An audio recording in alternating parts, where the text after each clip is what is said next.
When Jurassic Park hit theaters in 1993, it was a monumental success, and for years to come, merchandise and licensed products would populate all marketplaces in an effort to capitalize off of the film's popularity. Several video games were made to tie in with the movie, including the game Jurassic Park Rampge Edition, which I've played through in its entirety on this channel in the past. The games by this point were actually sequels in spirit, and instead of adapting the first film to consoles and PCs, they began to create the next installment in the film's canon. Another such sequel I've talked about in the past was the canceled Jurassic Park animated series, which would have picked up directly after the events of the first film, but that show was never produced, and in its place we would get a continuation on the Super Nintendo titled Jurassic Park Part 2, The Chaos Continues. Before The Lost World, this was the only continuation of the story that actually felt natural and set out to create a compelling plot that would follow up the first film. Seeing as how Jurassic Park had just hit VHS in late 1994, it seemed the perfect time to release this unofficial sequel, and following soon after the movie was available in households everywhere, they put out the game. The Chaos Continues is a story of Isla Nublar being strip-mined and illegally invaded by InGen's rival genetics company, Biosyn. This company's team of mercenaries and dinosaur capturers was led by none other than Lewis Dodson, the man who paid Nedry all that money for an embryo of each species of dinosaur to be smuggled off of the island in the events of the first film. Seeing as how Nedry failed to deliver Dodson the embryos, he's taken it up himself to get the dinosaurs off of Isla Nublar and open a dinosaur theme park for Biosyn themselves, without any research and money spent on creating these expensive animals. John Hammond already has a team of InGen workers on Nublar when they are overrun by Biosyn's forces and in need of assistance. Hammond asks Alan Grant to return to Isla Nublar in an effort to prevent Biosyn from taking any of these animals away from the island and into a theme park of their own. Hammond also has a tactical sergeant by the name of Michael Wolfskin assist Grant in fighting Biosyn and preventing any further industrial espionage and chaos on Isla Nublar, so the dinosaurs can be left in peace. Player 1 takes control of Alan Grant while Player 2 controls Wolfskin, and the game's main playstyle is reminiscent of other major run-and-gun games of the time, not too dissimilar from Contra. The Chaos Continues story unfolds with Grant and Michael attacking most of Biosyn's forces by shooting their way through them. The main goal is to prevent them from doing any more damage by undertaking missions assigned to the player by InGen, and also making sure to prevent the deaths of any of the dinosaurs on the island. The game consists of a mechanic known as the stock level,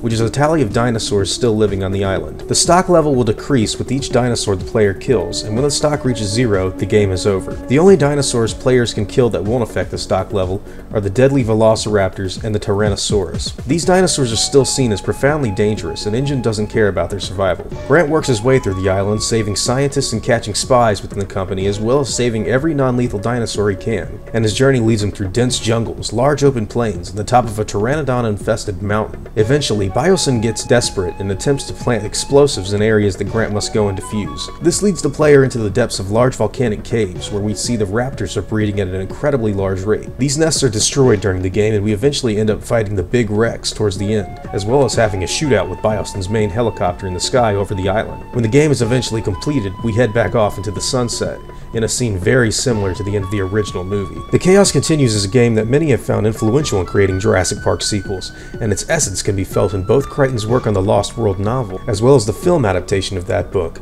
and early parts of Jurassic Park 3. While no one has necessarily come out and said these following works were influenced by this game's story, it's important to note the similarities and see how the series progressed in the future, after the release of this game. Colin Trevorrow interestingly has even showcased the game on Twitter, saying he was doing research while developing his new Jurassic World films. In an interview he gave a few years ago, he even stated that he was interested in continuing the story of Jurassic World with a plot involving Owen and Barry, which isn't too dissimilar from the pairing of Alan and Wolfskin, and one's imagination can put together the pieces of where that idea could in theory lead to. While we've gotten no real news on whether or not the basic plot for this film will have some role in shaping next year's Fallen Kingdom, I would guess that that being a possibility is rather low. Nevertheless, The Chaos Continues is a very overlooked piece of Jurassic Park history, and one of the most engaging stories told within the franchise. Even though it isn't canon, and the story is told through the confines of a Super Nintendo cartridge, it does everything it needs to do in order to tell a fun story that brings a very different premise to the brand that hasn't really been seen in full on the big screen just yet. If you're interested in playing this game, just be warned that it is extremely unforgiving and very difficult. Veteran platformers and run-and-gun gamers will let you know that this is a very challenging experience, and not a game you can pick up and dominate easily. If you do manage on playing through it though,